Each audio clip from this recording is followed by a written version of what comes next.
for those of you the few people here who may be uninitiated, Misty is a true legend. In 2015, she was promoted to principal dancer at the American Ballet Theater, the first African American to hold this position in BBT's 75-year history. It's pretty amazing, so congratulations. But that was a big year for a lot of reasons. Also that year, Misty launched Life in Motion Productions with her partner Layla Fayez. Layla's here as well. Welcome, Layla. And their first film, Flower, debuted at Tribeca and HOFMAN, company we're talking about. And as well, you have the Misty Copeland Foundation. Yeah. So first of all, let's talk about like the world of dance is like creative, competitive. The world of entrepreneurship is creative and competitive. And I'm sort of curious as you were developing your dance career, but then also developing as an entrepreneur. What did you take from one discipline and bring to another, and what's different about the two? First of all, it's an honor to be here. It's nice to see you all here. Everything that I've done within my ballet career has prepared me for what I've done next. The importance for me starting my foundation and having the program that we have, it's a free ballet class under resource communities, but it's to give people the skills to be able to go on to be careers. It's not necessarily about being a professional dancer, but I feel like the skills that I've learned from being a dancer has set me up to succeed in so many different areas. This might be a bit much too much information, but as soon as I gave birth to my son, Jackson, I was like, well, this is nothing. I've done small legs. And so I feel like, that's the benefit and why it's so important to have arts education, access to movement, access to dance, because it gives you life skills that are transferable in so many ways. And so I feel like stepping into the world of producing production of, it's not that different. It's creative. It takes tenacity. It takes empathy. It takes all of these human emotions, things we should have. I think it creates on steroids when you're a storyteller, to that level. But for me, what's different is that I can really have my own voice and have more control of the narrative, the stories that I want to tell and that I feel are important, which I don't necessarily have and haven't had over the course of my career in American Ballet Theater, where you're kind of stuck in this box of having to tell these old white European stories from the 1800s that were created by white men. And now, I feel like I'm in a position where I can really use my platform and my voice and my experiences as a Black woman and as an artist, as a performer. Was there a moment in your dance career when you thought, I am a leader? You know what I mean? Like when you felt like I can move beyond being the person performing in one way and really put my vision first? I think that once I was starting to be given opportunities to perform the leading roles, the very first principal role that I ever performed with American Ballet Theater was a classical role, was in the Firebird. And it gave me a sense of freedom and power in that I was being entrusted to take on this iconic classical role, and as the first Black woman to do that in American Ballet Theater, you start to feel like, okay, there's trust. The company trusts me to take on this role and trust my artistic choices. And I feel like that's what that performance, that role in particular, really opened me up to understand, I think, my purpose and what I represent in a bigger way. I remember my very first performance of the Firebird in New York City at the Metropolitan Opera House. Me and my manager have put in so much work to investing in Black and brown communities, waking up on Monday mornings, my day off, and going to public schools for young Black and brown kids to see me and see, what success could look like for them. Not necessarily to be a dancer, but what's possible coming from where I come from. And so to see those communities show up at Lincoln Center, a performance of the Firebird, and see, the theater filled with Black and brown people, sold out for the first time ever, gave me that power, I feel like, to go there are other ways for me to lead, and I think that it doesn't just have to be using my body on the stage. That the impact can be much bigger. You've also written a number of books. Very business. You get a lot done. And I want to talk about one of them in particular, which is The Wind at My Back, which is a book you wrote about your mentor, Raven Wilkinson. And obviously, she was your mentor, and you write very movingly about your relationship and also all the things that she faced, in her career. Let's talk about her, and then I want to talk about how you're paying it forward now. The Wind at My Back was really, I think, a love letter to my mentor, but also to what that means to be a mentor. And the benefits not just as a mentee, but as a mentor, what we gain from giving back to another person. Raven was the first Black ballerina to dance in a major elite company here in America. She was with the Ballet Russe in the 1950s. She was the first and only Black woman to dance in that company. She ended up leaving and going to perform in Europe, as a lot of Black artists did at that time. There was more opportunity. But she left the United States mainly because there was so much racism. Her life was being threatened by the KKK, and one of the company which was in the South. So she was literally forced out. And I learned about her story as a young dancer when I was already dancing for American Ballet Theater. And I was like, I had no idea that she existed. And it empowered me in a way, but it also made me so angry that why can't I open up a ballet history book and learn about people like her? Why aren't people like her, stories being told? So I was on the hunt. I was like, how can I find this woman? She's still alive. And I found out she lived a block away from me on the Upper West Side in New York City. And what year is this? This is what? This was maybe like 2010, maybe a little before that. Maybe it was around 2010. And we became like best friends. And I found out she had been attending all of my performances in the center since I think 18 years old and supporting me. And her impact on, it changed just my whole perception and what I wanted in my career. I went from this kind of singular mindset to feeling like, okay, my responsibility is much more than just myself. It's telling stories like hers and so many who have come before me. How do we make history books for us to tell our stories? And that's what I think about whenever I'm writing any book that I've written, is how can I carry on these incredible legacies, but also opening the doors for the next generation. So that's become just an integral part of everything that I do. There's a through line about whether it's my foundation or writing books or the production company. That it's about bringing the past and the future together and through representation.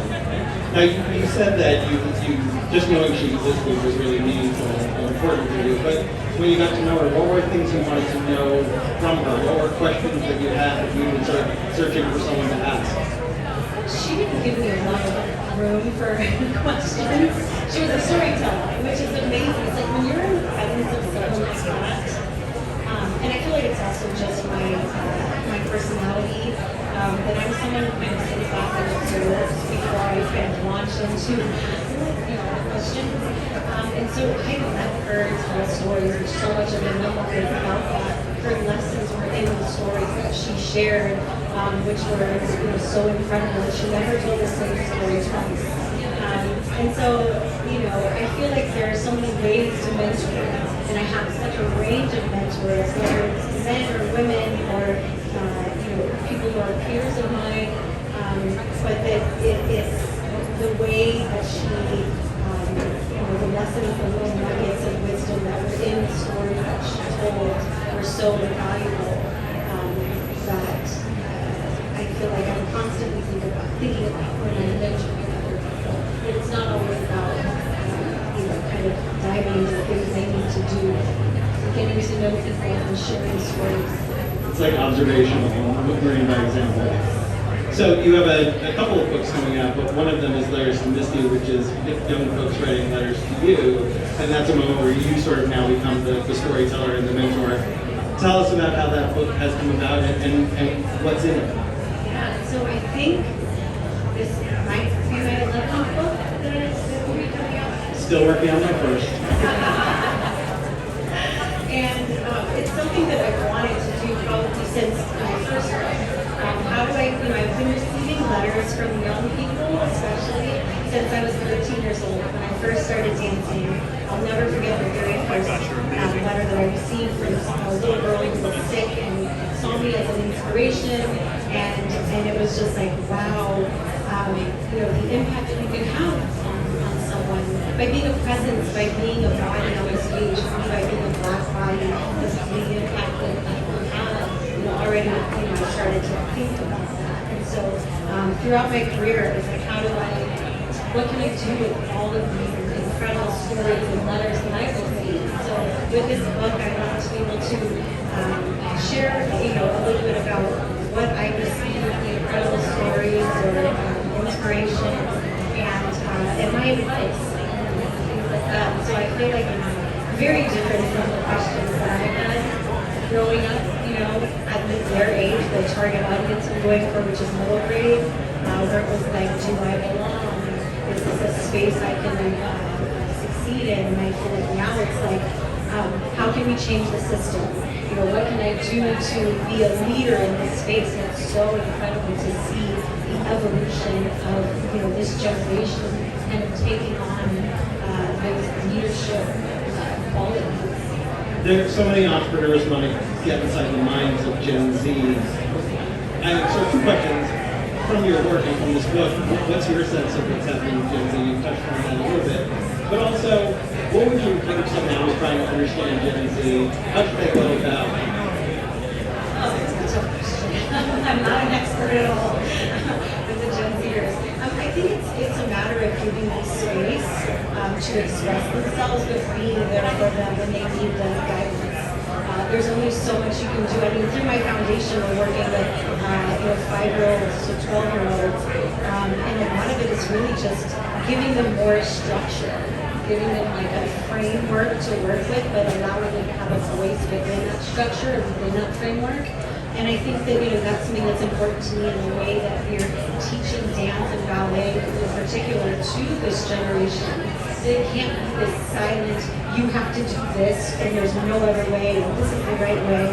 That needs to change and shift, and I've been really intentional about that with my work through my foundation and creating a framework that's geared for this generation, for Black and brown kids in particular, that allow them to feel like this is a creative form and that they should have a voice and they should have a say in the things they're doing with their life. Are there moments when you see dance and you think, oh, that's something I never would have thought of, that's something the old system never would have allowed, and it surprises you? Well, social media has completely changed the game in so many things, especially in such a traditional and old art form like classical ballet. I mean, back in my day, when I first started out, no one was looking for publicity or, to be seen as an individual when you're a part of a company, or, to get endorsement deals and things like that. And so it's interesting just to see people already taking on, again, these leadership roles from a young age, because they have agency over themselves and the things they want to do, that they don't have to necessarily follow, these systems that are in place, which I imagine is really empowering. Now, you mentioned being a mom, and my understanding is that you took a break and you had your baby girl. Can you sort of talk about that? What's it been like to take a break? I think it's the longest maternity leave in history. It's been 5 years.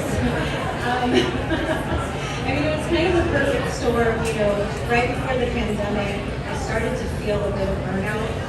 It had been 20 years with American Ballet Theater, and I was really kind of getting this itch to dive in deeper to all of the outside endeavors that I was passionate about, the foundation, the production company, the clothing line, and so I feel like the pandemic hit, and I know it was so hard for so many people, but I felt like it was the first time in my career that I could stop and breathe and take a moment to really think about what I wanted to do next. And with the mat open opened up, you know, the room and time to have a child, which is so difficult as a female athlete, as a woman in general, you know, working women and business, and so it was a big ballerina baby boom during the pandemic between everyone's like, oh my God, wait, we have some time, let's do it. I don't know, I feel like having my son Jackson just opened up my mind in so many ways, and understanding like the importance of you know, being able to focus on something other than yourself, which sometimes it has to be that way. I think that in what I do, like as I focus into myself in my whole career, and day in and day out in class, for training, my best, and to be able to give that to someone else, it's just changed my perspective in so many ways, in everything that I'm doing. Good to be your son. So, is it hard for an ambitious person to have that moment? And how did you sort of say, like, you know what, I'm actually going to pause, and this will make me, you know, stronger, more creative, revitalized? Yeah, I mean, I think so much of my career is about momentum. It's not a career that you can kind of just stop. As soon as it takes some time off, it's a young man's game, first of all, and it's something that you're building trust within the company, within the audience, that you're building a fan base for artists. And so to lose that momentum, I think was a little scary, but I think it also allowed me to shift to say what I'm doing now. I think being a presence on the stage is enough anymore. Being a black dancer on the stage is enough anymore for me. That there's so much more I can be doing with my voice and with the reach that I have. And so to take a moment was really nice. To take a moment and just pause and just say, how can I channel this into other effective areas, other effective mediums, has been so incredibly fulfilling. There's a big trend on TikTok around micro-retirement and the idea of finding moments to take a break. I feel like you were prescient and sort of anticipating that.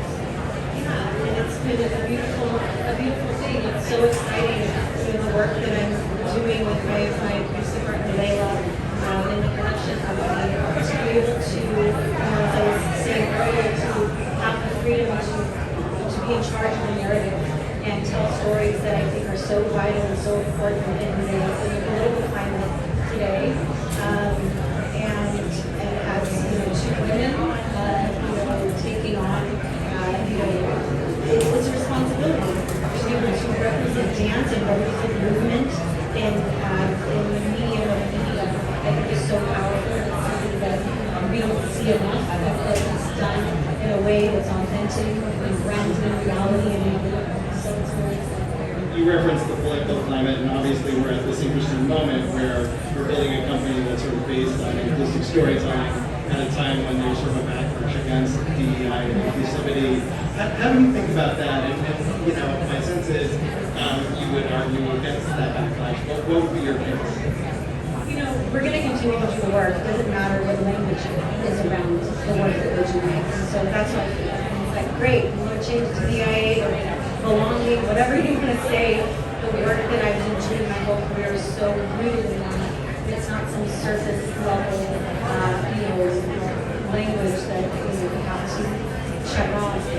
This is real, important work.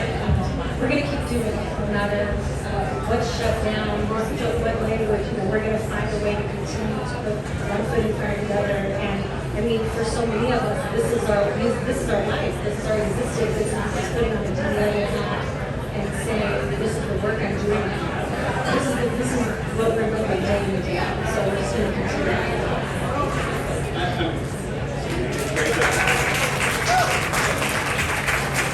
So let's talk about Life Emotion Productions. What's it like to build a production company? What's it like to have a partner? What's that experience been like? Well, to build something with your best friend is really incredible. Layla and I met as young ballerinas at American Ballet Theater when she was 16 and I was 17. And we are a lot older now. And to be able to connect with someone who has the same interests in finding new stories to tell through our passion and love, which is using our bodies as that instrument and as that language, using dance and ballet as that language, it's really incredible.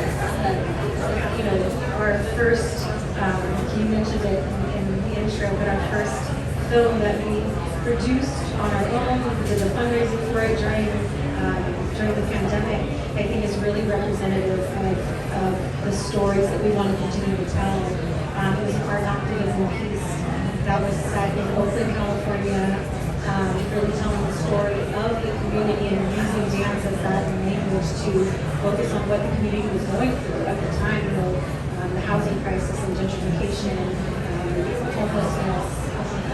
But those are the kind of stories that I feel like are going to have a real impact on society, and again show the power of this incredible language of dance.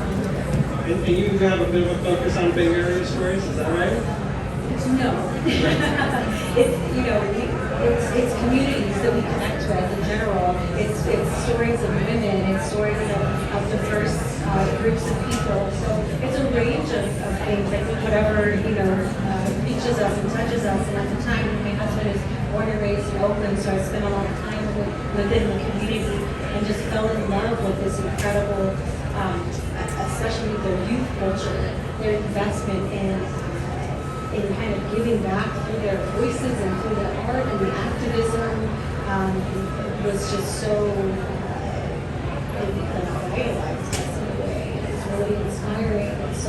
And then of course to see what the community is going through and this crazy change that's happening there, but not just there, all over the United States. And so we felt like it was a story that could resonate with Americans. You also mentioned your apparel business. I'm sort of curious, like that's a very different kind of business than the storytelling work that you've done, whether it's your books or the production company. Can you talk about that a little bit? Yeah, I mean, as an artist, as an athlete, as a dancer, you know, what we put on our bodies and how we are trained is such a big part of my life. But fashion is storytelling as well. And again, it's all interconnected. And you know, I've kind of dabbled in the arena for over a decade. Being an Under Armour athlete for as long as I was, and I had my own line with them. But you know, Derek to your call, he was like, "We got to do this, girl." So we came together and started Greatness Wins, which is an athletic wear line, and I'm responsible for the women's line. And it's exciting. It's really creative in that way. It's about what women need, what athletes need, but what people that just want to, you know, be their best selves in their everyday lives and be their healthiest selves. It's, you know, it would be enough for some people just to be sort of the great dancer, right, that you are. And it's like interesting that you have this portfolio of interest that seems to keep growing.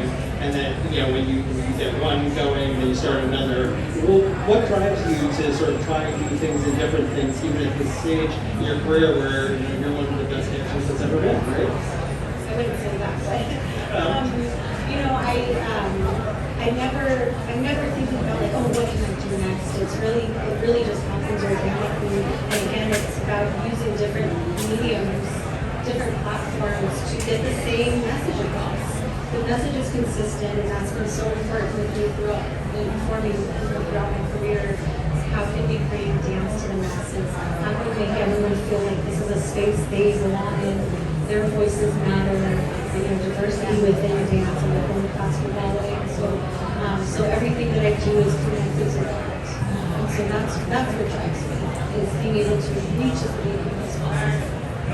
And we've got a couple of minutes left. I'm so curious, you know, as you think about the next generation of you, you're documenting through the films that you're creating, the books that you're writing, or even through the apparel that you're creating, what's your sense, what would your advice be to the next generation thinking about how to build a career that's as fulfilling and also as like vibrant and diversified as the one that you created? I mean, I would say don't limit yourself. You know, keep your eyes and your ears open. Make connections with people. Live in the real world. Live in the present time. You know, you never know when you're going to need to rely on someone that you come into contact with, or when you're going to be inspired by someone who need that guidance or support. Trust your instincts. You know, being a unique individual is undervalued. And you know, one of the best words of advice that I've gotten in my career was through a close friend and mentor of mine, Prince, who, if anyone could give me advice on being an individual and owning that, it definitely was him. But, just the importance of being not just okay with being the only in a room, but knowing that that's your power, to be unique and to be an individual, and to kind of look at things through that lens. Misty Copeland, thank you so much. This has been really cool.